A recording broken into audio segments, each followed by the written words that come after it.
The year is 1902. President Theodore Roosevelt is out in the Mississippi Delta to hunt black bears with hunter and guide Holt Collier. On the first morning, dogs catch the scent of a bear, but after some waiting, no bear would show up.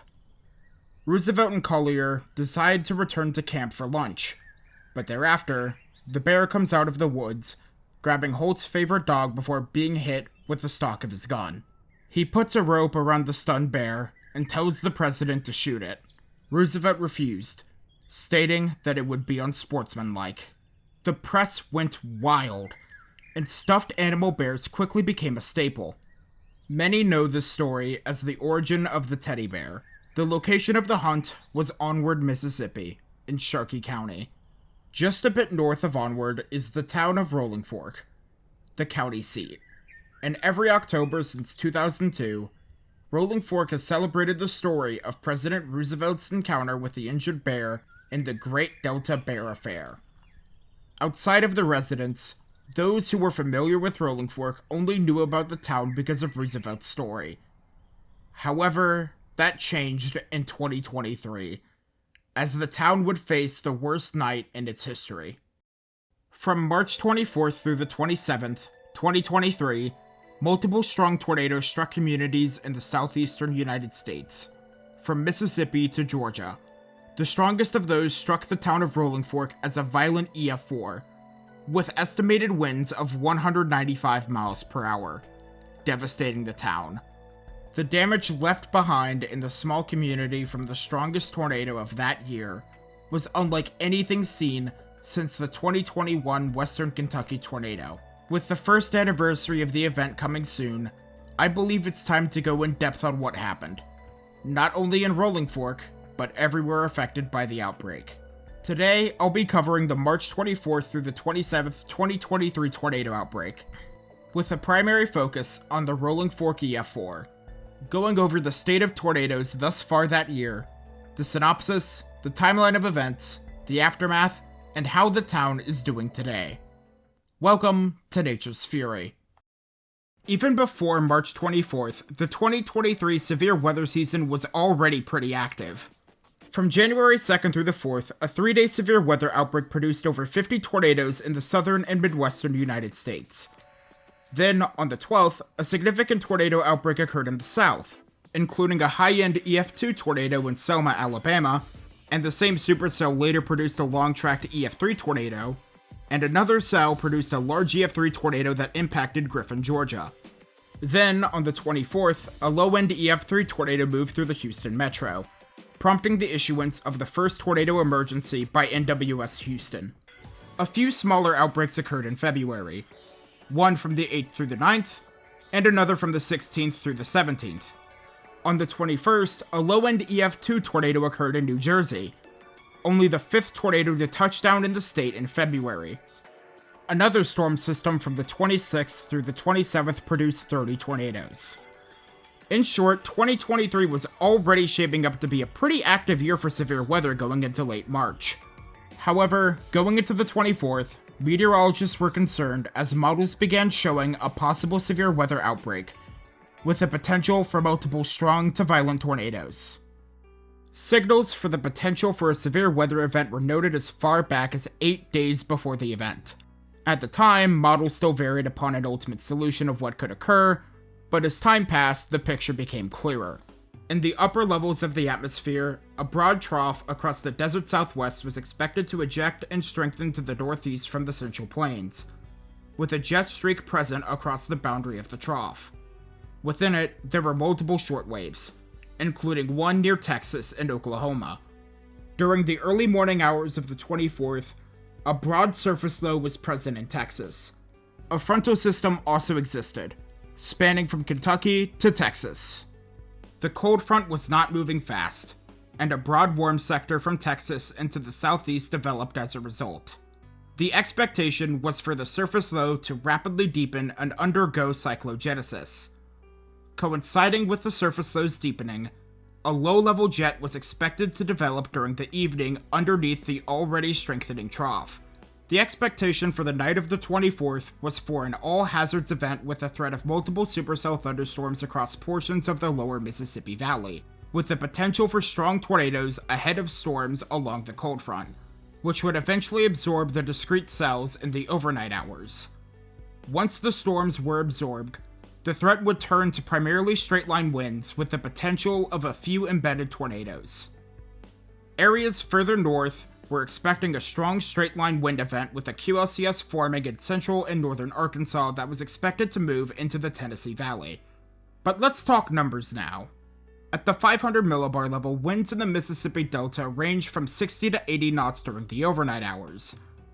Winds at the 850 millibar level ranged from 25 to 35 knots early on in the day, strengthening to around 55 knots as the low-level jet ramped up in response to the developing surface cyclone.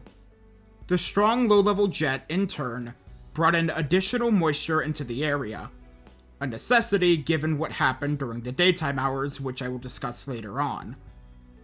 Effective bulk shear ranged from 50 to 70 knots, and effective storm relative helicity ranged from 300 to 500 meters squared per second squared across the delta and into the southeast during the night.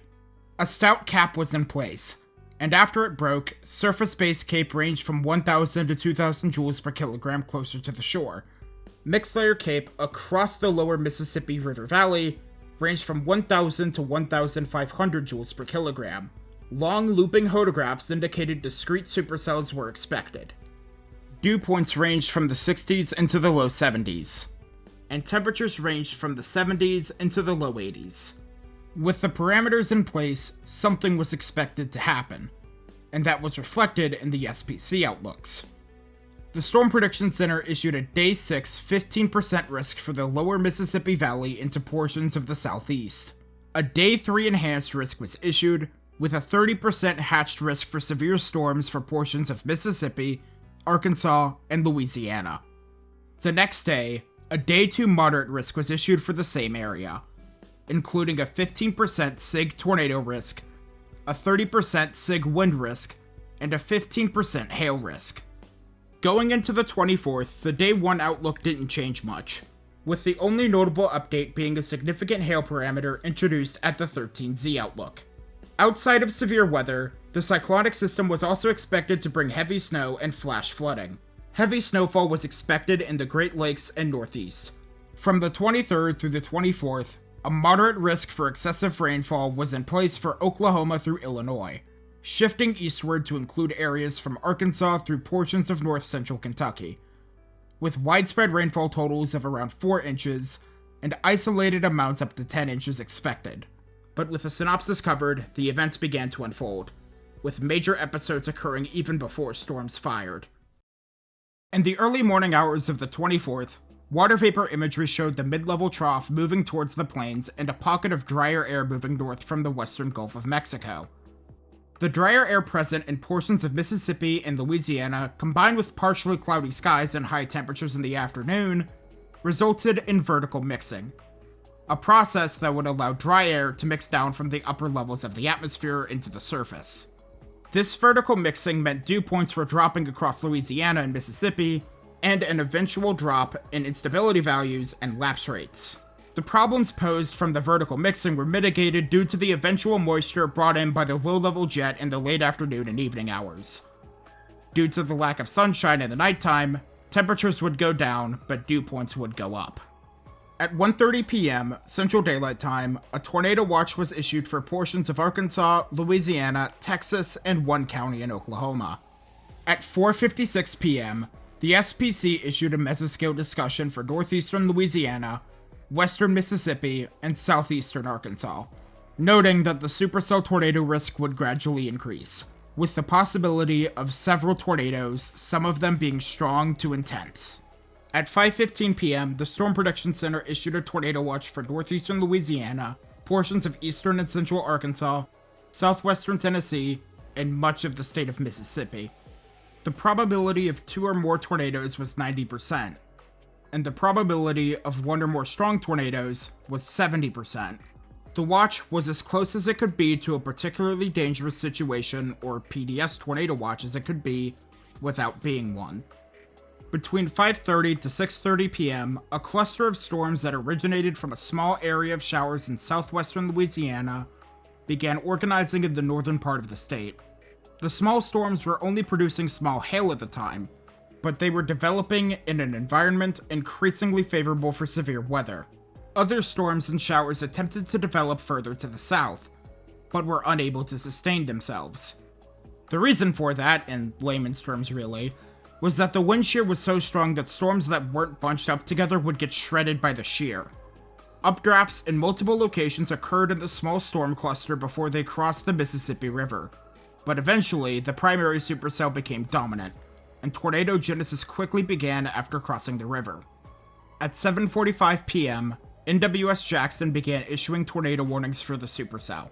Numerous storm chasers quickly began moving towards Rolling Fork, or were already close by, including students from the University of Louisiana Monroe, and a storm chaser for Spark Service storm chasing and a close friend of mine, Grif. The ULM students in Spark Service were positioned in Onward, Mississippi. The group was on the storm and moved north as soon as the storm closed in. Well, as we left Onward, we got actually in Cary, and I don't even remember if it went tornado possible or not, but we noticed something that was really starting to pick up, and it was the inflow being sucked westward into that storm. And it was just a matter of minutes. The inflow went from like 20 miles an hour to well above 50. And your CGs, your cloud of ground lightning strikes, were just every 2 seconds consistent. Positive lightning strikes, negative lightning strikes. I mean, anything lightning wise, it was happening then. And at that point in time, kind of a rabbit ran over my grave. And I started to really understand this is not going to be good. It's not going to be good at all. Because given the direction it was heading, it's either going to miss town or center it. I mean, there was no other options outside of that. At 7:57 p.m., the Rolling Fork tornado touched down near Grant Road in Issaquena County and produced EF0 to EF1 damage, with snapped trees and 2 damaged barns. The intensity of the rotation started to increase, and a PDS tornado warning was issued. Grif was one of the chasers who witnessed the tornado touch down, and he told me what he saw. But as this tornado was touching down, it's just, when I say that, once again, I'm bringing up inflow because inflow was a big part of this story. It went from like 50 to guesstimation around 75 to 80 miles an hour in a matter of 2 minutes. And we started to see what looked like a bow lowering directly off to our west. And it wasn't just a few minutes later. I know you've seen, well, a lot of people have seen the El Reno tornado and how it had a bunch of different suction vortices touching down. And that's what it looked like. It just looked at a bunch of different tornadoes kind of just rotating around each other. In just a matter of seconds, it seemed, you had this stovepipe. And then you had a wedge. I mean, you watch the progression of this extremely violent tornado just from suction vortice to stovepipe to wedge to the point where it had a satellite around it. I mean, you watched all this happen, but the real crappy part is it was hard to film because it was at night.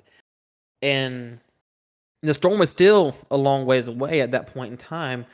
So what you see with your eye and what you see with the camera is two different things. So it's hard to translate exactly what I'm telling you without having proper footage to see it. But it was one of the many wonders of what a violent tornado actually goes through to become, the monster that is labeled as. At 8:02 p.m., NWS Jackson detected lofted debris on radar, mostly from trees, as the tornado crossed into Sharkey County. It then rapidly intensified, and the debris signature extended over 4 miles above the surface. At 8:04 p.m., a tornado emergency was issued.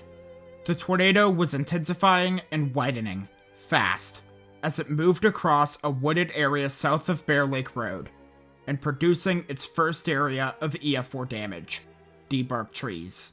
The tornado shifted slightly eastward just after crossing Bear Lake Road. That sudden jog eastward was enough to change the course of the tornado, from maybe barely missing downtown Rolling Fork into a direct hit. At 8:05 p.m., Homes were being destroyed along Pinkins Road.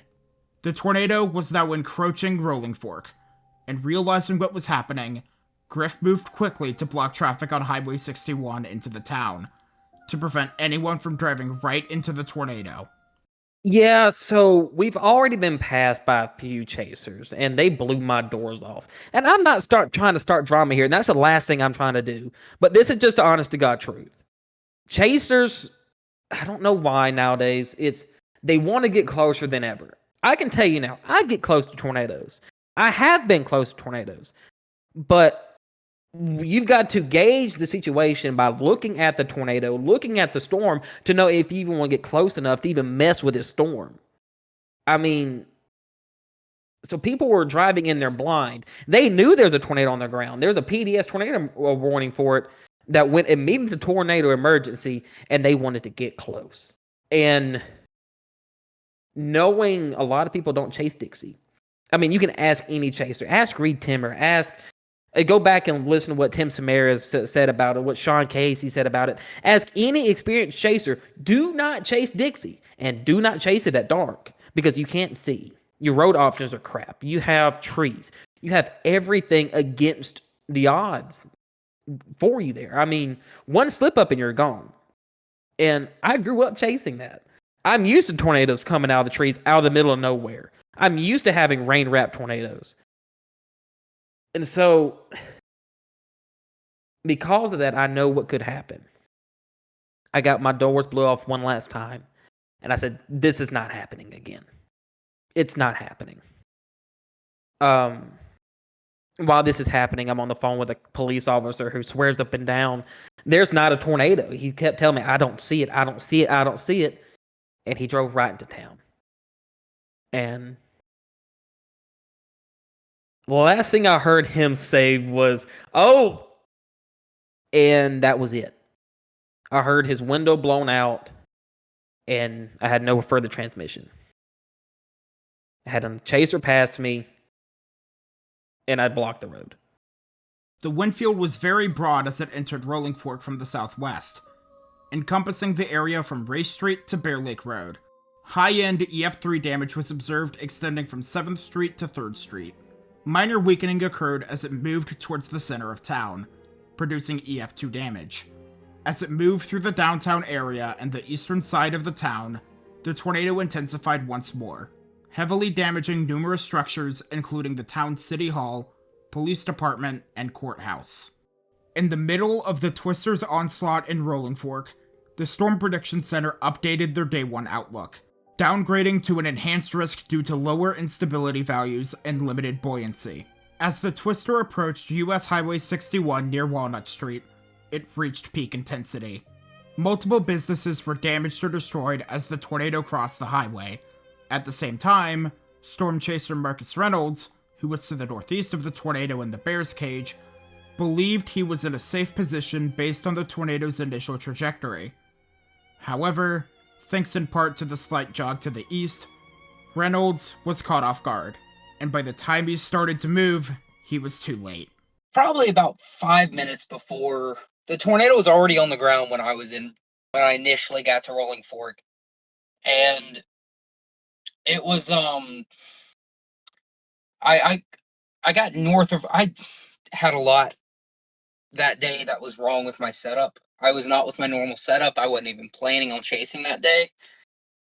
So I basically looked at radar, made my prediction for where it was going, and kind of stuck with it. And I tried to work visually past that instead of paying attention to radar. So I initially thought that the tornado was headed toward Engia, Mississippi. So I went through Rolling Fork, and I hit the forward flank of the storm on the north side of Rolling, or as I came out of the north side of Rolling Fork. And as soon as I did that, I kind of said, uh-oh, if I'm hitting the forward flank now, I'm not in a good spot. And for whatever reason, instead of continuing north, I decided to try and gain visual of the tornado. Instead of just getting to a place that I knew was safe, I tried to salvage. I don't know what I was thinking. So I turned back south, and I kind of creep back south trying to look for the tornado.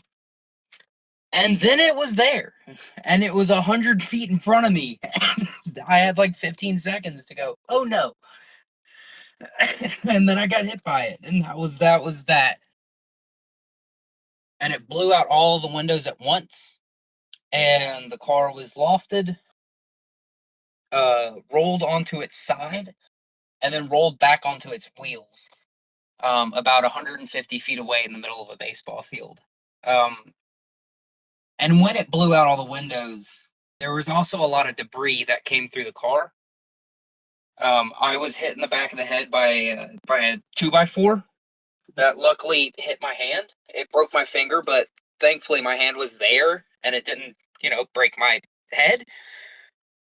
So, and I did have to get, I did have a laceration on the back of my head, but it was very minor for the most part. The Twister remained strong to violent as it continued northeast of Rolling Fork, over the open fields between Highway 61 and Matthews Boulevard, scouring the ground and debarking trees. Once it crossed Sandy Bayou Road, it caused extraordinary hardwood tree damage. At 8:22 p.m., the tornado reached MS Highway 14, producing EF3 damage, destroying a frame home and snapping power poles. 3 minutes later, the tornado crossed into Humphreys County. The tornado produced mostly EF2 damage as it came in close contact with Midnight, Mississippi, barely missing the community with only the outskirts of town receiving EF0 to EF1 damage. It ran parallel to State Highway 149 towards Silver City. At 8:37 p.m., the tornado entered Silver City, where it damaged several buildings, destroyed mobile homes, and snapped and uprooted a large number of old hardwood trees. Then the Twister crossed the Yazoo River and spent several miles over mostly open fields, then wooded areas, and crossed MS Highway 12 east of Belzoni at 8:49 p.m. After crossing the highway, the tornado slowly shrunk in size. It continued into Holmes County at 8:52 p.m. The tornado weakened, crossed over US Highway 49E at 9 p.m., then lifted in a wooded area near Randall Road in northern Holmes County. The Rolling Fork EF4 tornado was on the ground for an hour and 11 minutes. Traveled a total of 59.4 miles with a max path width of 3/4 of a mile, and estimated peak winds of 195 miles per hour. The tornado killed 17 and caused 165 injuries. But the threat wasn't over, as the mesocyclone within the parent supercell remained strong as it moved into southern Carroll County.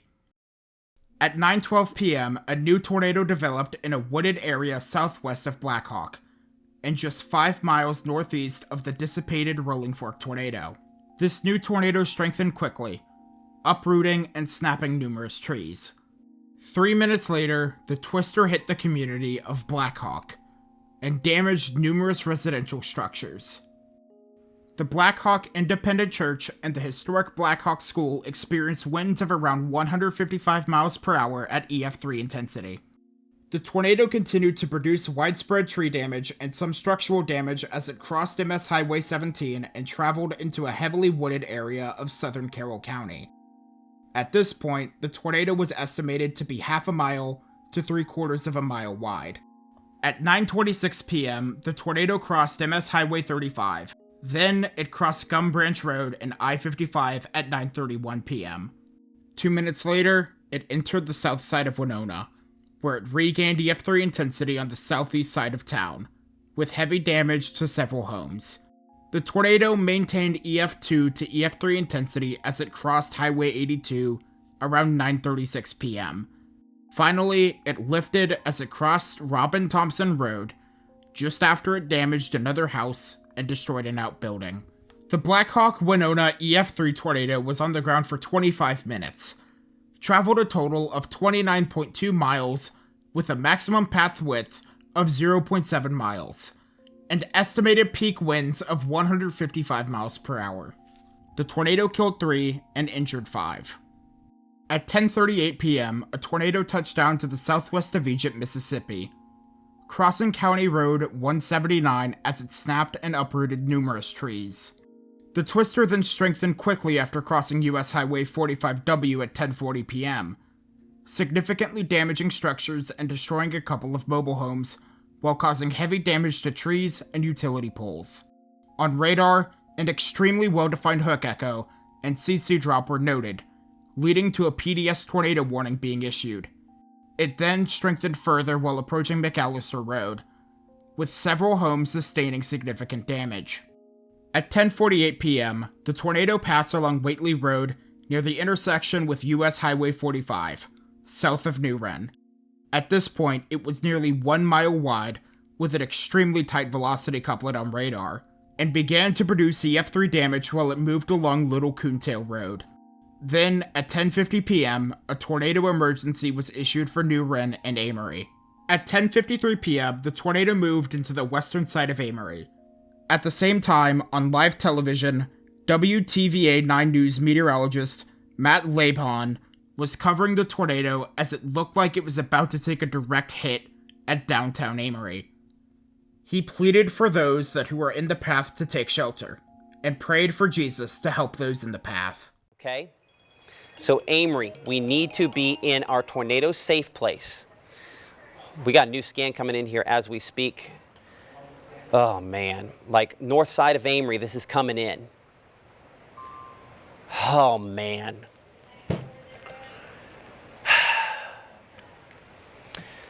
Dear Jesus, please help them. Amen. Okay, so this is going to track along Highway 25. Unfortunately, this is cut farther, a little bit more east. The west to northwest sides of Amory suffered EF2 to EF3 damage to numerous homes and businesses. The tornado remained strong as it crossed the intersection of Main Street and 10th Street at 10:55 p.m. Then over Amory High School at 10:56 p.m. The tornado kept its intensity after leaving Amory and passed to the south of Smithville. The path began to narrow as it moved into northern Monroe County, until it lifted at 11:09 p.m. The new Wren-Amory EF3 tornado was on the ground for 31 minutes, traveled around 36.5 miles with a peak width of roughly a mile, and estimated peak winds of 155 miles per hour. The tornado killed 2 and injured 55. Shortly after crossing into Alabama, the Rolling Fork supercell was absorbed into the line. The storm continued to produce tornadoes into northern Alabama, including a few significant ones. At this point, the threat had shifted to straight-line winds. The front associated with the weather system responsible for the events of the 24th stalled in central Mississippi and Alabama throughout the weekend. The expectation was for a smaller event on the 25th, with the main event being on the 26th, along a narrow corridor from the lower Mississippi Valley into south-central Alabama. Within that narrow corridor lay dew points in the 60s and 70s, decent effective bulk shear, and moderate to strong instability. Given the environment, there was the potential of a few discrete supercells producing very large hail and some strong tornadoes during the afternoon and evening. A day 1 moderate risk was in place for the afternoon and evening of the 26th, with a 15% SIG tornado risk in Mississippi and Alabama, and a 45% significant hail risk in Louisiana and Mississippi. However, for the night of the 25th into the 26th, a slight risk was in place for hail, strong winds, and a 5% tornado risk in Alabama and Mississippi. The flooding threat was really high, as a high risk for excessive rainfall was issued for portions of central Alabama and Georgia. So, people began setting up to chase another big day for severe weather in Mississippi into Alabama, when in reality the real show was happening in western Georgia at nearly 7 o'clock in the morning. Seemingly out of nowhere, a supercell thunderstorm developed near the Alabama-Georgia border, which produced the strongest tornado of that day, in an area that was in the 2% tornado risk. At 6:49 a.m. Eastern Daylight Time, a tornado touched down inside the Alabama-Georgia state line just west of the Chattahoochee River along State Line Road, where several trees were snapped. The tornado rapidly intensified to EF3 intensity as it moved into West Point, where the worst of the damage was observed on West Point Road, or Highway 29. Several homes were leveled, and many sustained major damage. The tornado continued east across a mostly wooded area until it reached Kia Parkway and I-85. The tornado caused mostly minor damage to homes and trees before crossing I-185, then produced EF1 to EF2 damage before it crossed into Meriwether County and began to rapidly weaken and eventually lifted at 7:17 a.m. The West Point EF3 Tornado was on the ground for 28 minutes with a path length of 21.7 miles. The tornado had a peak width of 500 yards and estimated peak winds of 155 miles per hour. The tornado caused no deaths, however 5 were unfortunately injured. So, after the random EF3 tornado in Georgia, people were expecting another big day for weather. So how did it turn out? Well, based on the tone of the segment and what I said before jumping into the West Point tornado, the event itself underperformed massively, at least in terms of the tornado threat. A few tornadoes did happen with the event in question, and there were supercells, but most of the tornadoes themselves were very weak.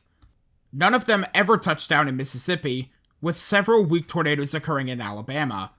The hail risk did verify, with widespread large to very large hail up to the size of baseballs being reported, alongside dozens of damaging wind reports.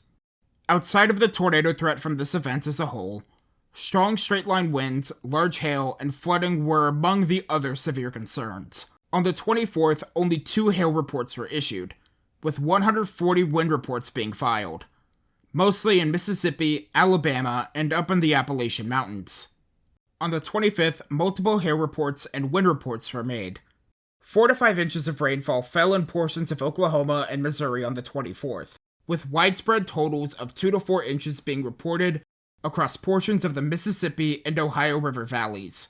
However, the main concern was the areas impacted by the tornadoes that had occurred. Before I go in depth with what the Rolling Fork tornado did, I want to briefly cover the other tornadoes I mentioned and the damage those caused first, as the aftermath of the Rolling Fork tornado will take up a good majority of the video. The Black Hawk Winona tornado produced major damage across multiple locations. In the northwest quarter of Black Hawk, numerous homes had most of their exterior walls missing. One house off of County Road 235 had its roof blown off, laying down on the ground next to the house. The Black Hawk Independent Church, historic Black Hawk School, and parsonage were completely destroyed. The church steeple was gone, with the bell thrown out and not seen by the survey team. The slab next to the church remained intact, with a few exterior walls standing. Tree damage in a corridor in southern Carroll County was extensive. The Mississippi Forestry Commission estimated over 3,000 acres of forest, with an estimated value of over $5.4 million were damaged or destroyed in Carroll County alone. A large home off Spring Lake Road was shifted off its foundation pillars. On MS Highway 35, a mobile home was tossed into a nearby wooded area some 50 yards away. 3 died in the mobile home. On the south side of Winona, multiple residences suffered EF2 to EF3 damage. The Amory EF3 tornado totally destroyed a couple of single-wide manufactured homes to the east of Egypt, and mostly produced EF2 damage up until it hit Tranquil. One house on Little Coontail Road was heavily damaged, with a gun safe still on the ground next to the wall. In Amory, multiple metal buildings and warehouse buildings were destroyed.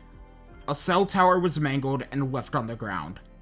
And the water treatment plant and multiple houses were significantly damaged. In Troup County, Georgia, the EF3 damage was mostly in West Point, where multiple houses were left with only a few indoor rooms. One woman rode out the storm in her bathroom, which survived. Around Oak Grove Road, EF1 to EF2 damage was noted to both trees, and specifically the Pine Mountain Wild Animal Safari. Turns out the tornado damaged the animal enclosures and a bunch of animals escaped from the zoo, most notably several tigers. Soon after the tornado had passed, the park had found all the animals that had escaped and they were returned to a secure enclosure. For those keeping count, that's 2 videos where a weird animal story happened in the aftermath of a tornado. However, the worst of the damage was refined to the areas impacted by the first of the major tornadoes, and more specifically in the town of Rolling Fork. Shortly after the tornado hit Rolling Fork, multiple chasers who were hoping for a thrill-seeking day quickly realized what had happened. A town had just gotten hit directly. Many who were on Highway 61 rushed towards Rolling Fork, and their worst fears had come to light. For the next 6 hours, They were performing search and rescue. Grif told me what he witnessed that night in the immediate aftermath. Lost cell service. Then power flashes started happening. Wind picked up. And then it hit me. Put the cameras down. Where's our medical equipment? Where's our flashlights? Where is our search and rescue stuff? Where's it at? At that moment in time, storm chasing's over. It's over. Going into town, my vehicle was dead silent. We knew what was going to happen. And the conversation we had moments before was, we know what we're about to see. Be prepared. We are about to become a different person. We have to enter a mindset that needs to be unbreakable. We have to be a person who's unmovable. We have to be there for people who don't know us. We're about to deal with people who are shaking us, asking us where their kid is, but we don't even know where we're at, much less know who they are. And that was the mentality that we was putting each other in as we're driving into town. And as we drive into town, at first, it didn't look too bad. It really didn't. But when we turned left onto Walnut Street, there was me, 2 other chasers ahead of me, Josh, and students from ULM behind me. The first thing we saw was a huge oak tree that had been almost 75% debarked. Beside it, we saw a house with its roof torn off and one exterior wall standing. Beside it was what was a funeral home. We didn't know what it was. There was no walls there. There was no roof there. There was no evidence of anything ever being there. And then it finally hit us. Oh, it's worse than what we thought. And all of us I say we blanked out, but we went immediately into search and rescue mode. I mean, just immediately, we got out of the car and we hit the ground running. The closest hospital was Vicksburg, outside of that. And believe it or not, it takes about an hour before you're told, we need personnel to get into the ambulances. We need personnel to buckle down. We've got to get into code red. We've got to, we've got to buckle down. We've got to do everything perfect here. We need to send every available person, pull people who are off shift, wake people up who's on break, get them in an ambulance and get them to that town. It takes time. And on top of that, going 80 miles an hour, Vicksburg's still 30 minutes away. And the first 15 to 20 minutes is always the most crucial time. Always. In any situation. Car wreck, tornado, hurricane, falling and hitting your head on the floor. I mean, the first 15 minutes is do or die. Literally. And we didn't have medical there. We didn't have ambulances. We didn't have cops because guess what? The police department got hit. You know how many cops were there? You can count on one hand. You can count on one hand how many cops Rolling Fork had. I get out of the Tahoe, and there is a structure off to our immediate right. We check it. It's empty. Thank God, empty. And then we look to the left. There's a lady crawling out of her garage. You didn't know what happened. So we went over to her. She asked me, what happened? What happened? And We told her, ma'am, you got hit by a tornado. She goes, oh. And YouTube may not like this, but it is what happened. She lit a cigarette, went to sit on her front porch. I mean, so I don't think she knew. The town at that point in time, nobody knew what had just happened. Nobody knew. Nobody knew. And so we she's okay. We leave her alone, and our next step is to get over these power lines. At this point in time, we've been in town 5 minutes tops, and we see damage. We see cars flipped up on top of each other. We can see 2 rigs stacked on top of each other, just thrown on top of each other. And there's power lines blocking us. Me being me,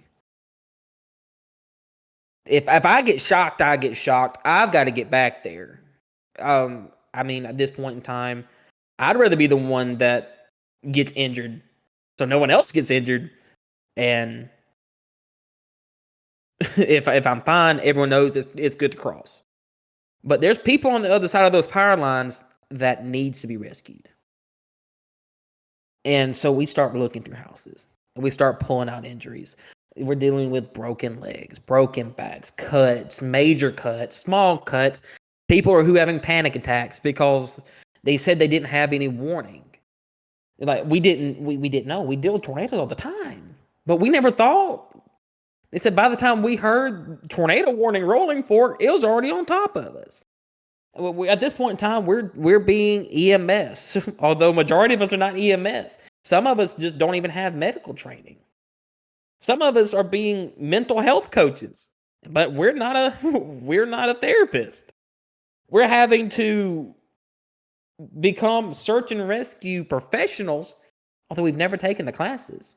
We're not SWAT. We're not the military, but we're having to figure it out as we go. I mean, so as we go further and further into town, the worse and worse it gets.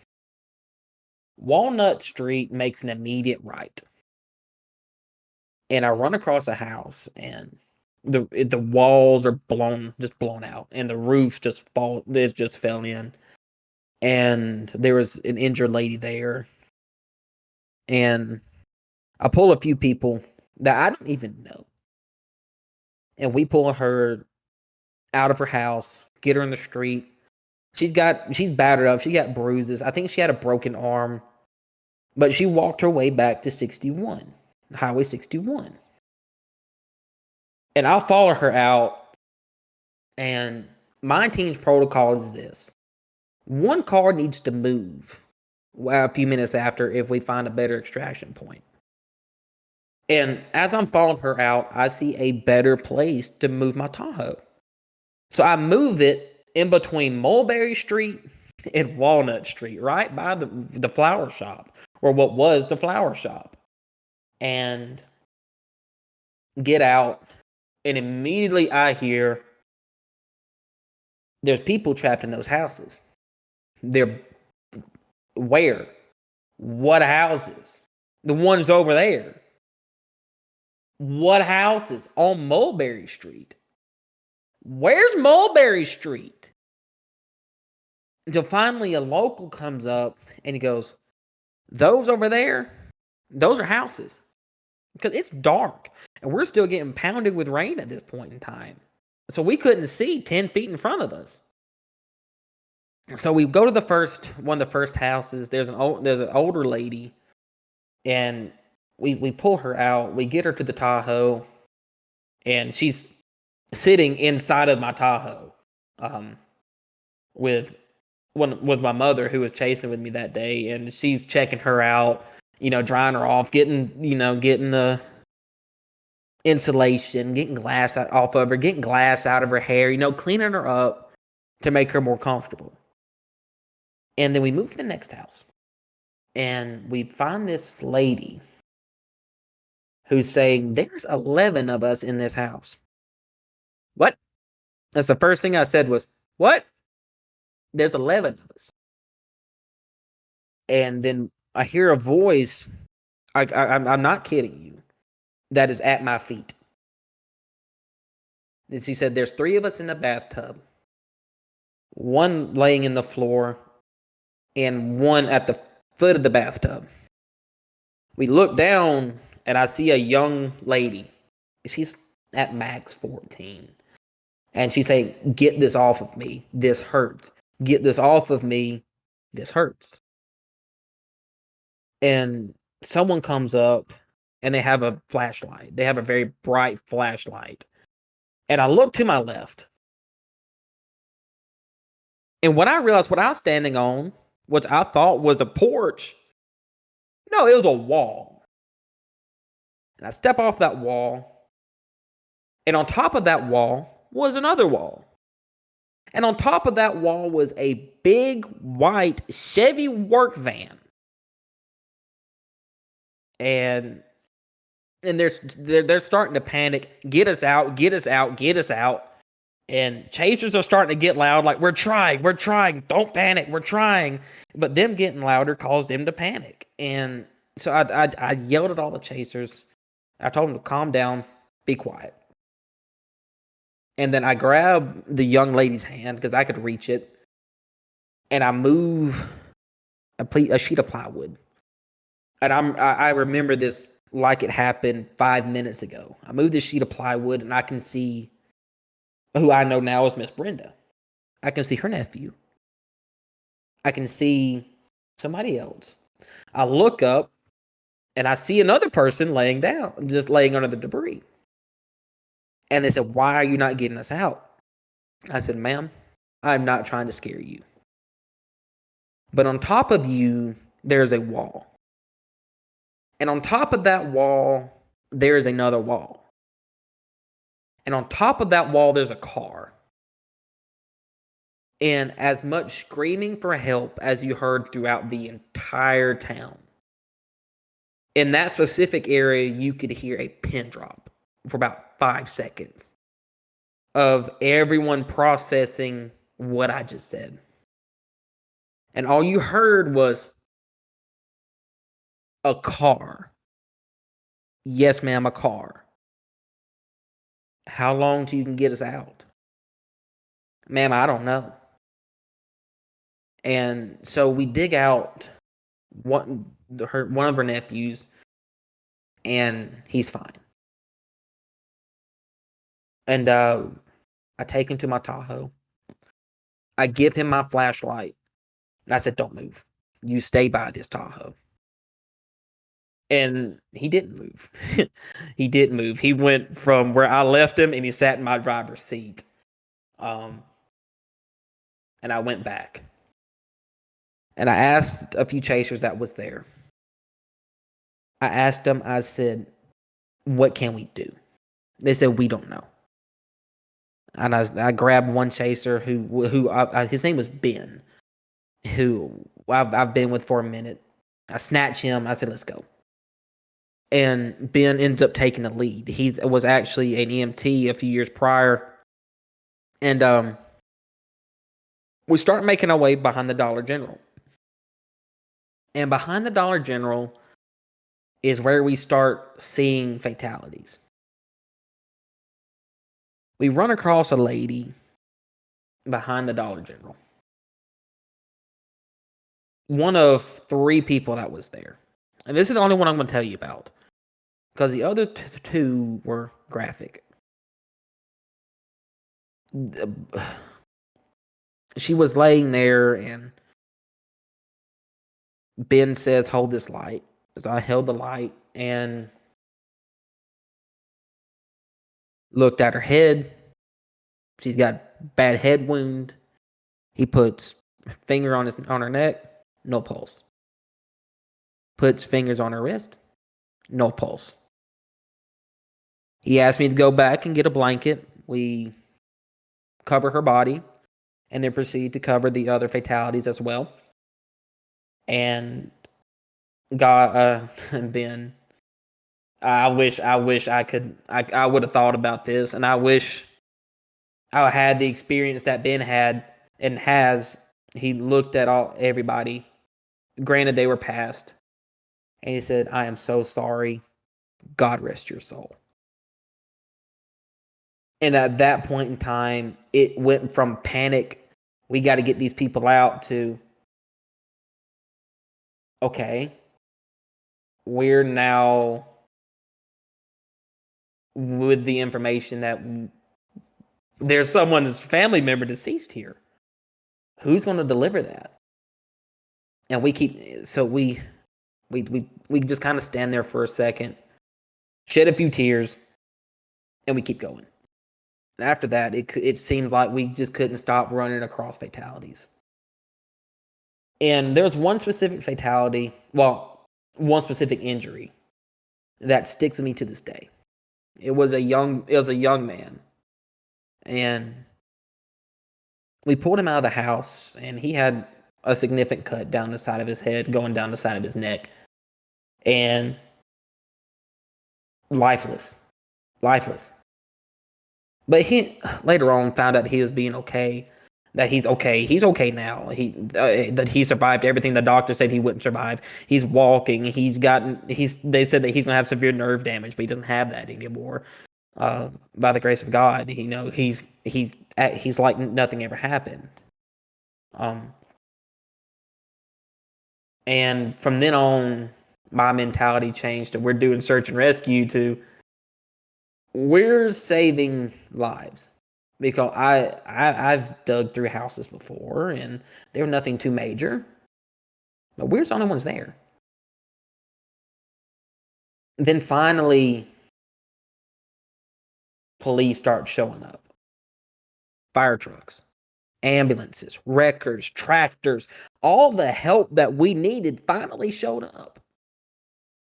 And they didn't know what to do. So we take this one, we go to another house, lady with a broken back. We put her on a door, we take her to my Tahoe. And there is a group of paramedics, there's a group of firemen, and a group of police. They're standing around my Tahoe asking, what do we do? What can we do? And this is all anyone can said. Go that way. Go that way. There's plenty to do. And at that point in time, the point of command was set up at my car. And for hours later, it was injury after injury. Then you start running through fatalities, and you would have people asking you, is so-and-so alive? Where is so-and-so? I don't know. Who is so-and-so? And then you have a family member asking, are they okay? Then you have to break them the news. No, they're not okay. Are they alive? You have to break them the news. No, they're not alive. Of course, you would say it nicer than that, but this is just the bottom line of everything. Is as a chaser, and as you start working with paramedics and fire departments, you have to start filling these roles as support. You have to start filling the roles as muscle.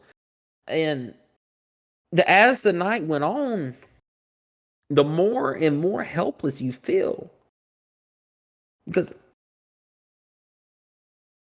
no matter how hard you try, the result was still the same. Injuries, fatalities. You're digging through people's stuff. You're picking up pictures of their family, of people you don't even know. And it's tearing you apart mentally because you can't do nothing. The only thing you could tell them is, ma'am, you've got a broken back. Ma'am, you've got a broken arm. No, I don't know who your son is. No, I don't know where your daughter's at. Is your grandmother alive? I don't know. I don't know. I don't know. That's all you could say that night. But as time started getting closer to leave Rolling Fork, the screams died down, It seemed like all the fire alarms you heard beeping finally died. You know, the batteries finally died in them. The rain stopped. You know, everyone went so on edge. Everything was finally starting to calm down. And what you don't realize is that tornado hit town at almost at 8 p.m. sharp. Almost. Give or take 5 minutes. I did not stop search and rescue to 2 a.m. If that puts in perspective how much time it had to tear every person down, every chaser down. I don't care if it was Reed Timmer. I don't care if it was me. I don't care if it was Jaden Pappenheim. I don't care who it was. If you're dealing with that for so long, it will tear you to shreds. And it did for a lot of people. And we knew it was our time to go when the National Guard showed up at around 2:30. And from there, we went to a gas station just outside of Vicksburg. We're covered in mud. Many of us are crying. Many of us look like we saw a ghost. We walk into the gas station begging for something to drink. And every employee in that gas station, you were there, wasn't you?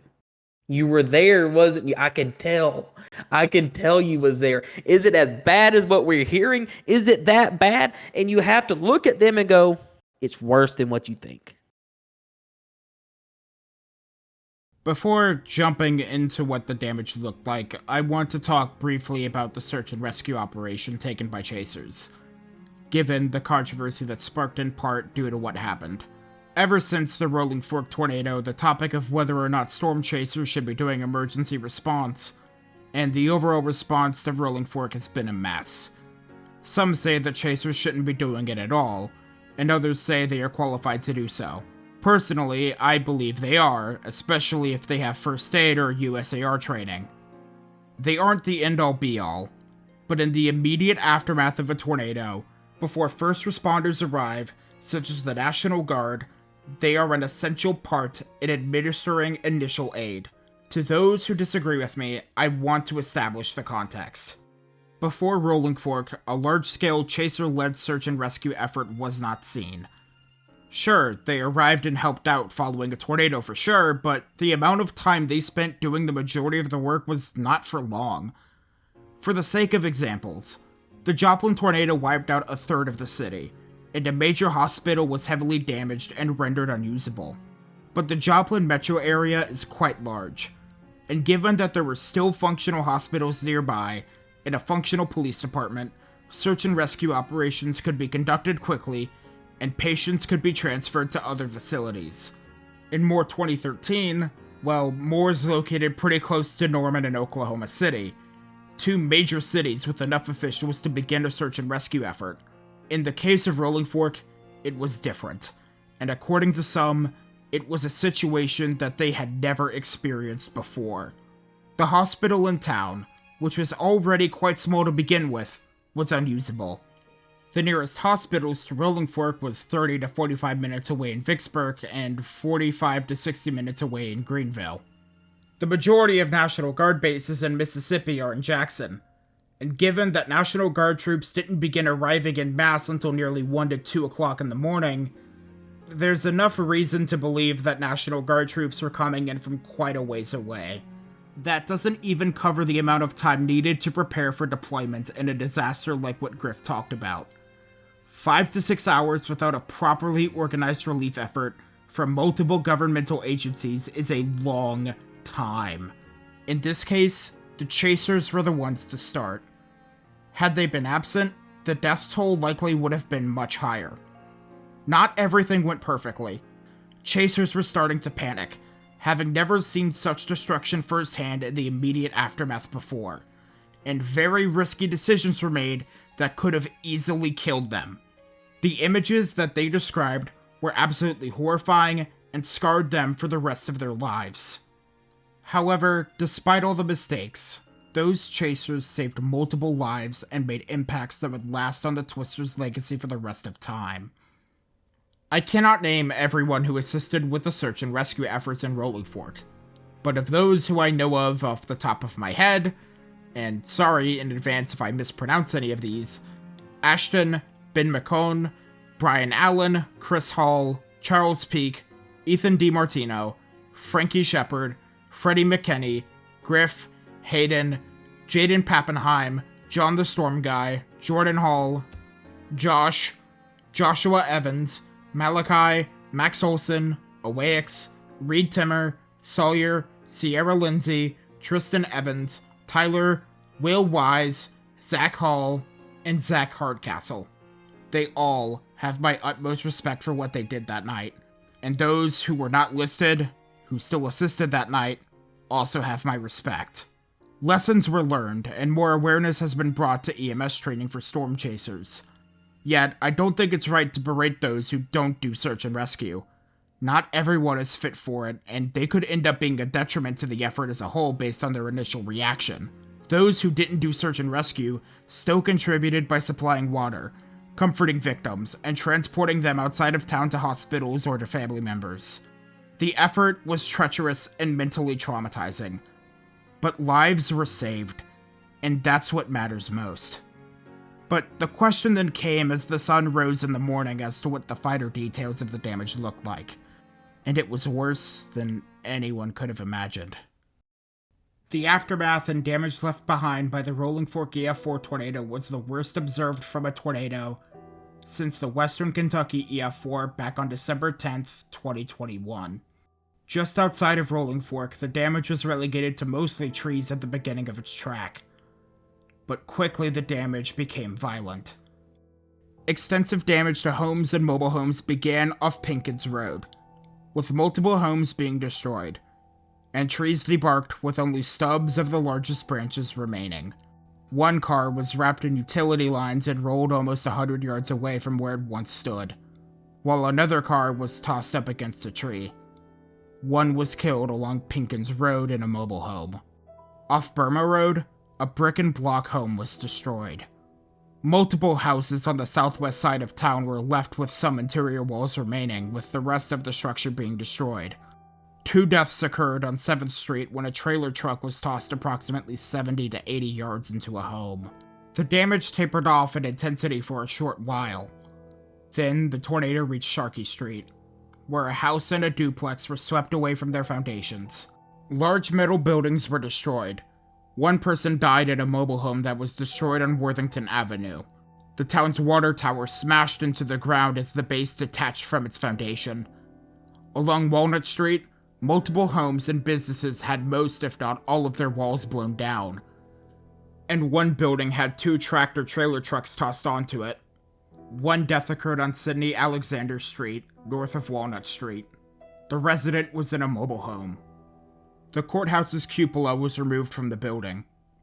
Multiple homes were destroyed along Mulberry Street, reduced down to their foundations. The Green Apple Flower store on Walnut Street had most of the debris swept away from the foundation, and the Family Dollar was destroyed, with the foundation swept clean and debris rode along the tornado's path. 2 deaths occurred at the Family Dollar. Other businesses damaged or destroyed near Highway 61 included Service Lumber Company, Chuck's Dairy Bar, Farm Bureau Insurance, El Mariachi Restaurant, and Britain Furniture. One died in a vehicle that was traveling southbound, tossed off the highway landing near Service Lumber Company. At a mobile home community behind Chuck's Dairy Bar, all of the homes were destroyed, with much of the debris rode 300 to 400 yards downstream along the tornado's path. 6 people died in that mobile home park. Evidence of deep ground scouring was present as it left town, continuing to produce prolific tree damage as well. The tornado rode a narrow path of granularized debris, a mixture of debris that had been reduced to small particles, consisting mainly of tree pieces with a consistency near that of mulch. In Silver City, An apartment complex was heavily damaged, and several buildings had sections of the roof removed, and one building had portions of the western walls partially collapsed. 2 were killed in Silver City. The final damage totals from most of the individual tornadoes from the 24th through the 27th are unknown at the time of recording this video. However, the damage total from the severe weather event as a whole is estimated to be around $2.9 billion. But the death toll specifically from the Rolling Fork tornado got the most attention. The Rolling Fork tornado killed a total of 17 people, the highest death toll from a tornado in NWS Jackson's warning area since a violent F4 tornado during the 1971 Delta tornado outbreak, a tornado that took a very similar path. That tornado in 1971 killed 58. That F4 and a separate F5 tornado during that outbreak both barely missed Rolling Fork. But the aftermath's toll went further than what was lost. It affected those who still lived. The tornado dramatically worsened their mental health, having everything taken away from them in the blink of an eye. But not just the ones who lived in Rolling Fork, but the chasers there too. On top of all of that, I had to prove that I was okay. Like, I had to put on a facade for her. She didn't know what to think. It took her, I don't know, 2-3 months to actually fully grasp what happened. Because this is something I'm not going to go into detail about. But it got to a point where if I heard kids crying in a restaurant, I had to leave. Like, I had to leave, period. And what sucked is I work at a restaurant. Everyone was asking, what's the worst thing you saw? What's the worst thing you saw? What's the worst thing you saw? Everything was... This is a Patreon. Almost the majority of people that I found that were deceased looked like they went through a cheese grater. Period. And that's all that kept replaying through my head. I'm trying to somehow laugh at the situation. I'm laughing at the fact that I work at a restaurant. There's a town called Rolling Fork, and I'm rolling forks and napkins. I mean, I'm trying to figure something out to even fathom how to get my head around this. Then I get a call from a Mississippi number. It's Miss Brenda. Miss Brenda, she's a middle-aged black lady. I love Miss Brenda. I love Miss Brenda. And she called me, and I didn't know who it was. I had something just told me to answer the phone because the Mississippi number. I didn't know if it was a news station. I didn't know if it was a chaser. I didn't know. And she called and said everyone's okay, and how everyone's recovering. They're in a hotel room and in Greensville, and and they're all good. And she's just so happy to talk to me, and she's like, I have to bring this up in the documentary, Alfie, for this reason and this reason only. People thought Storm Chasers was a myth. They thought it was just the TV show. And she was just dumbfounded that something that she thought was a myth actually saved her life that night. And I was like, you know what? There's silver lining in all this. And she started cracking jokes and laughing, and I started, relaxing, and made me feel better about it. And then I get another phone. She gives me the number to the cop that I was on the phone with, and I heard his windshield get blown out. At that point in time, the cell towers went down as well. It was like, and then you hear the windshield blow out. You hear debris kind of blowing around the car, and then it ends. And so you're trying to look at radar. I was glued to radar driving. I had my speakerphone. I had my phone right here, and I'm glued to radar driving. And then you don't get radar loops no more. My radar app just goes offline. You're like, oh no. And then I get talking to him. First words out of his mouth. I should have listened. In my head, I'm like, no, man, really? No. And then after that, he started joking about it. He goes, yeah, 2x4 went through my windshield and impaled my passenger seat. No lie. He says this. I took naps in that seat. I was like, yep, we good. In that moment, it became more of a memory than a traumatic experience. With a disaster like what happened in Rolling Fork, no time was wasted to begin the response from governmental officials and citizens alike. On March 25th, Governor Tate Reeves declared a state of emergency in Sharkey, Humphreys, Carroll, and Monroe counties, with President Joe Biden approving the request for a major disaster declaration the next day. On the 26th, Georgia Governor Brian Kemp issued a state of emergency for the state. Residents on the ground were helping each other throughout the immediate aftermath, cleaning up their properties and going through their belongings. The mayor served his community, leading the town through trying times, and also comforting those with his role as a funeral home director. Rebecca Delovicio, a former resident of Rolling Fork, teamed up with Lucid Ink Printing to sell shirts for charity. Charities and businesses from across the state and the country came in to pitch in as well. Walmart donated a full container load of water and ice in collaboration with the Salvation Army. Walmart associates also showed up, bringing their cook trailer and prepping hot, fresh meals for those who needed them. Samaritan's Purse, an evangelical charity, sent tractor trailers full of relief supplies and equipment, helped to tarp damaged roofs, cleared debris from properties, and prayed with the people who needed their prayers heard the most. The charity eventually returned in May to provide storm-rated mobile homes to the residents of Rolling Fork, Silver City, and Amory. YouTuber Ryan Hall Y'all raised over $120,000 for the victims with the support of his fans. With those funds, he was able to fill up a trailer full of supplies, donating some supplies to the Amory Fire Department. Then, he went to Rolling Fork to help out there as well, by cooking meals and making sure everybody's fed. While in the area, he donated NOAA weather radios for those who needed them. Throughout the nation, donation drives were being held to donate to charities in the area. 84 Lumber, one of the nation's largest building materials suppliers, partnered with ABC News to give to the nonprofit Rolling Fork Rising, a nonprofit made specifically to help bring houses back to the town. President Biden visited Rolling Fork on the 31st, pledging that the federal government would not leave them behind. Residents were glad to hear that Biden was visiting, and while that sentiment was still there by the end of the day, most of it had turned to that of embarrassment because, and there really isn't a better way to phrase this, Joe Biden had a Joe Biden moment and referred to Rolling Fork as Rolling Stone. Twice. What did I say? I said Rolling Fork, Rolling Stone.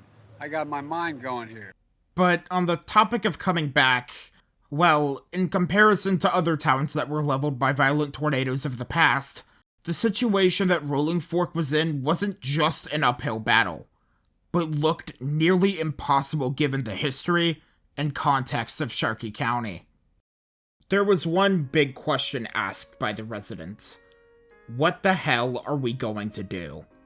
To most, that would seem like an obvious question to ask if your town gets completely obliterated by a tornado, but even in comparison to other towns and cities hit by major tornadoes, there was no hyperbole. In fact, the better question was, what the hell could they do? Context. Looking at other towns and cities hit by major tornadoes, let's look at Joplin and Moore again since I mentioned those already. Joplin was, and still is, the cultural hub in southwest Missouri, and the fourth largest metro area in that state. With over 200,000 people in the metro, a lively economy, and funds to back the town up, it was a vital part of the state of Missouri. In the case of Moore, it was part of the Oklahoma City metro. Yet again, an area with plenty of residents and a lively economy that was likely not going to be left behind. Rolling Fork is the exact opposite. The population of Rolling Fork is very small, roughly 1,700 by the time the tornado struck. In fact, more and more people have been leaving the town according to the census starting in 1990. The economy, well, there were a few mom and pop shops and local businesses, a tourist attraction for history nuts, and outside of that, not much else. In terms of actual notable parts of town, there isn't a whole lot. It's just a small town on Highway 61. According to David Peters, a professor of rural sociology at Iowa State University, communities with strong social capital stay put and build back, while for those with an absence of social capital, federal monies are mismanaged and people often leave. Rolling Fork, and for a matter of fact, Sharkey County as a whole, fell into that latter category. And yet, the situation for the county was much worse. Sharkey County, Mississippi, is one of the poorest counties in the entire country. No exaggeration. The poverty rate in Sharkey County before the tornado was 35%. For context, the national poverty rate is 12%, and the poverty rate in the state of Mississippi is 19%. Looking at the census data for Rolling Fork specifically, and estimations from the 2020 census to 2022, the median individual income was around $17,000, and the poverty rate was around 25%. Speaking of federal monies being mismanaged, that was an entire scandal in Mississippi. From 2016 to 2019, the Mississippi Department of Human Services allowed for well-connected people to take away tens of millions of federal dollars that were meant to go to families in need. To say that the odds were stacked against Rolling Fork is an understatement to end all understatements. Some people really began questioning, what would compel someone to stay in Rolling Fork? But the strength of a community is one that defies logic itself. Proof of that came pretty soon after the tornado. In order to begin the first step back in recovering, a common stepping ground to begin the process is seen from Mayfield, to Joplin, to Moore, to areas hit by hurricanes such as the case with Hurricane Michael. The first step to bring back community morale and strengthen the bonds further beyond what was thought. Bring back some semblance of normalcy. Rolling Fork made it clear in a big way as to how they would live up to the needed normalcy, pledging that the Great Delta Bear Affair would still happen in 2023, on October 28th. Now, those who have seen what I do would expect me to cut to news footage and generic backgrounds with highlighted text while I talk over what I read during my research, but you would be wrong. Because I went there. The day before the festival, I left my home south of Athens, Georgia to Talladega, Alabama to stay at Grif's house. And the next morning, I left with Grif and his mother Tanya to arrive and visit the town of Rolling Fork, alongside Josh, another member of Spark Service, and students from the University of Louisiana Monroe. So now, I'll tell you what I saw that day. I woke up at about 4 o'clock in the morning, before Grif did somehow. The weather called for partially cloudy skies and warm temperatures ahead of the first big cold front in quite some time. I had never really been outside of the Southeast or Appalachian Mountain States since 2010, and that's being generous. My only memories of any sort of foreign landscapes were the flatlands of Kansas back when I was a toddler with my grandparents. We left the house at around 4:45 a.m., met up with Josh and Meridian around 7:30, and reached Vicksburg at around 10. After passing the city, Grif gave me the signal to begin recording, even though I was already woken up by the tragedy that is known as the road quality in Jackson, Mississippi. We got to a pretty big bridge that crossed over the Yazoo River on Highway 61, and that's when the scenery changed.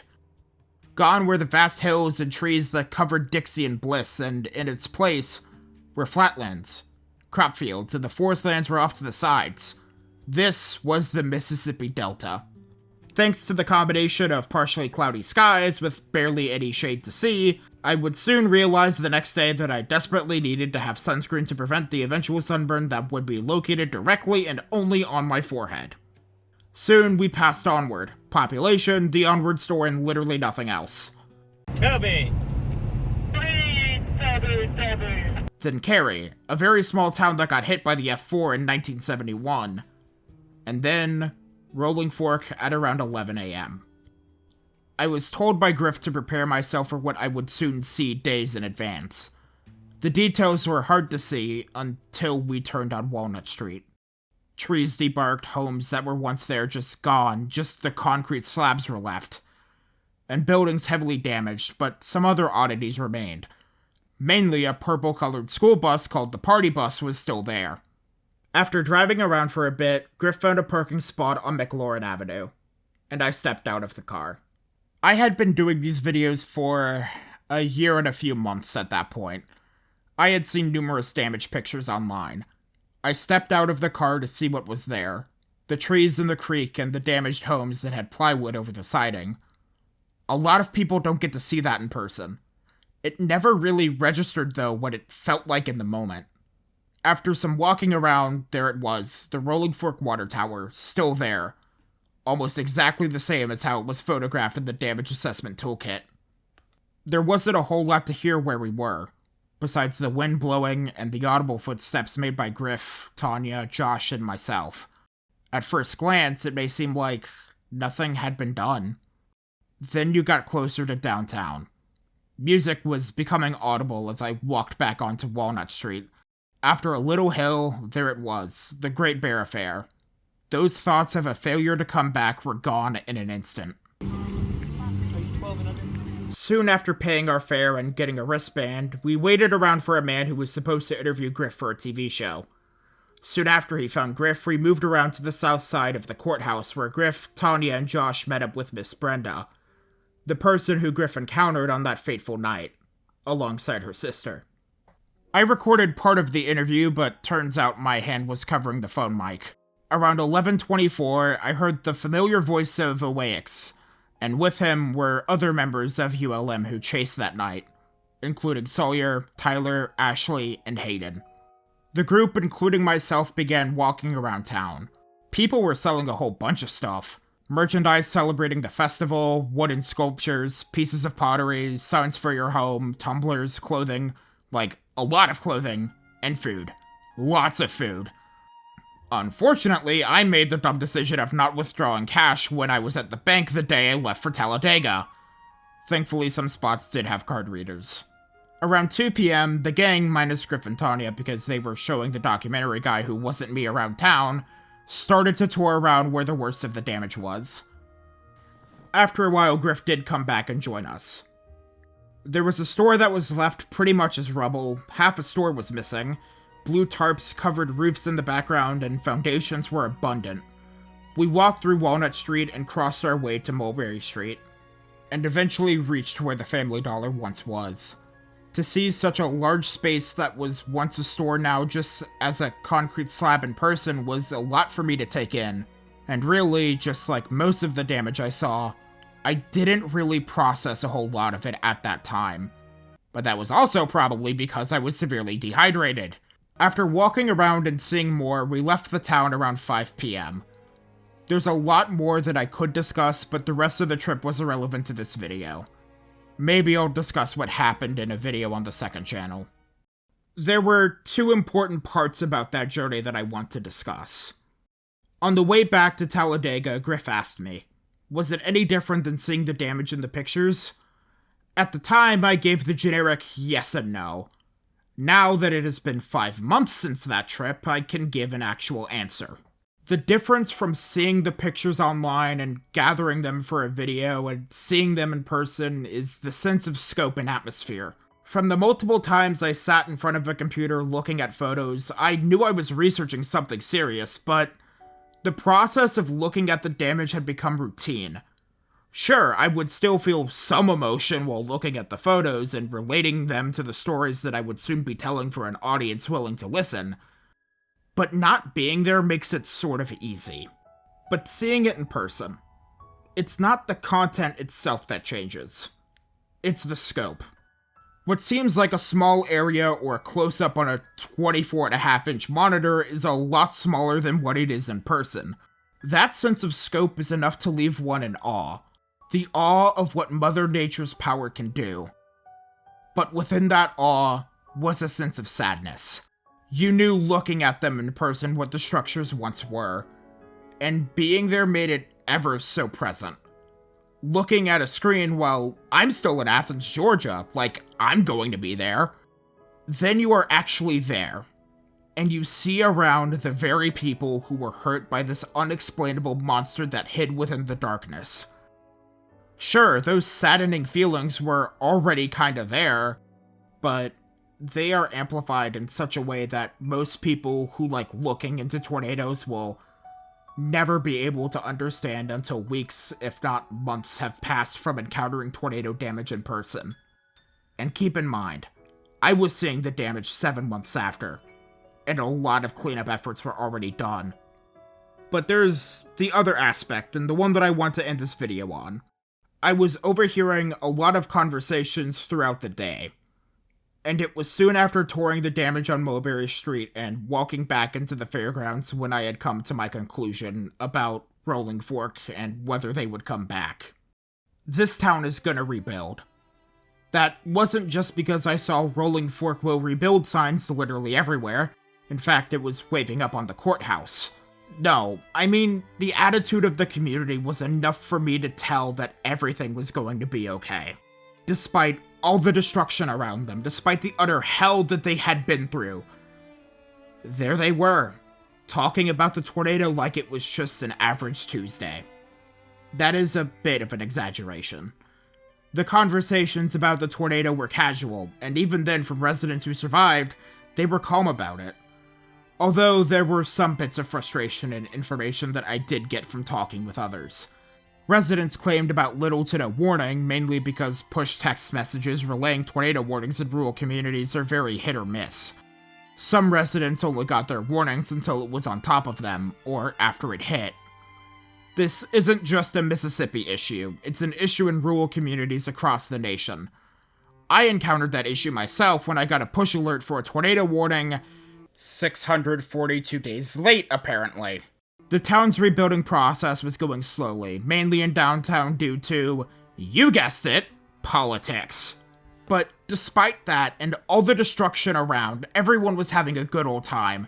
Listening to the concert going on, enjoying the festivities such as the burger eating contest that happened, I'm really sad I missed that.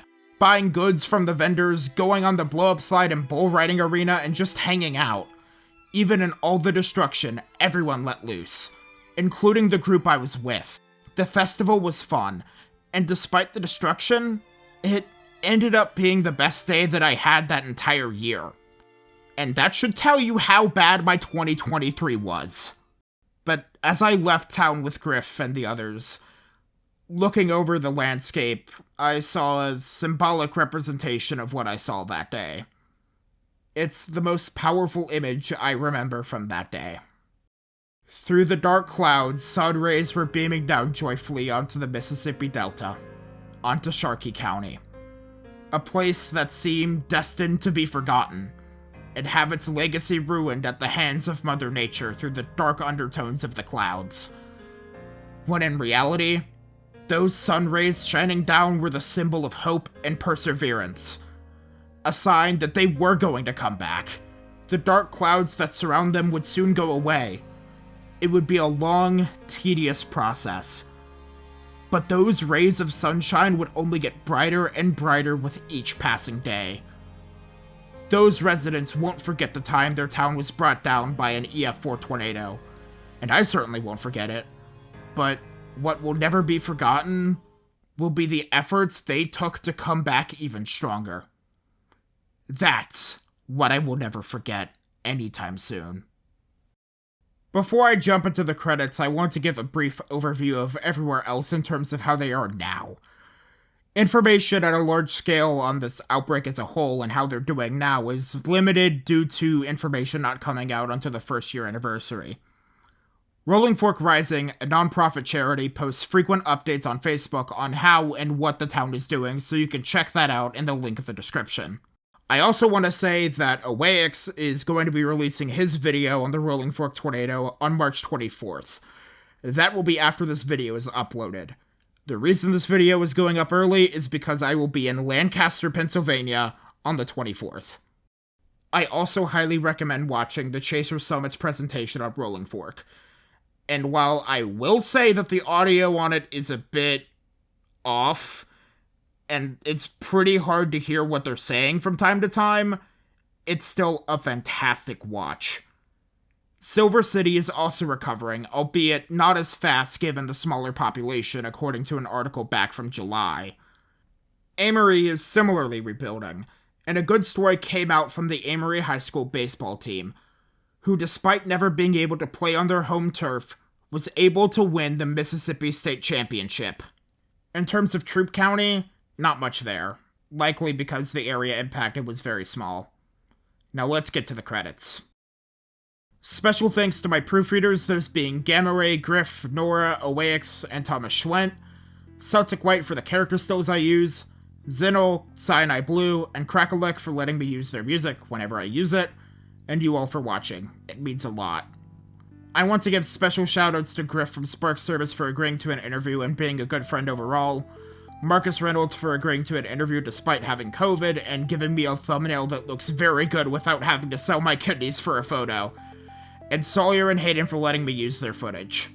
I also want to give thanks to Median Egg for letting me use his icons for the animations that I use, and for animating Rolling Fork in such a short time period. Special thanks to those subscribed to the channel Patreon or our YouTube member. Those being Ace Cooper, Jamie Erickson, Montpelier, and the Car Wash channel of Northern Pennsylvania and Ohio at the Alfie's Army tier, Charlie Lichterman, Deadly Dane, Hildrake Zero, It's Brandichu Music Gaming Memes, Michelle M, and Tanner at the Ulf Jr. tier, and Ashlyn Easley, Brian Hawley, Dante DMC, Epix, Fostru, Hannah Stormer, Jicario, Joey Murphy, Kara Kelly, Katie Scambalone, King Shisha, Lady Buzz Killington, Liz Swaff, Mary Kate Griffin, Neon Binary, Sandra Dunn West, Tefu, Van Granny, and Worm Off the String at the Ulf Mini tier, and everyone listed on screen at the Ulf Supporter tier. Your support is greatly appreciated. If you want to have access to full uncut interviews, my scripts, alongside things such as my director's commentary on previous videos that I've worked on, consider subscribing to the Patreon or becoming a member at the Ulf Mini tier. It helps me financially and will allow me to do in-person interviews in the future. Hopefully. Anyways, that covers everything. If you enjoy what I do, consider liking, subscribing to the channel, commenting your thoughts, and sharing it around. I'm Alferia, you all stay safe, and I'll see you all soon.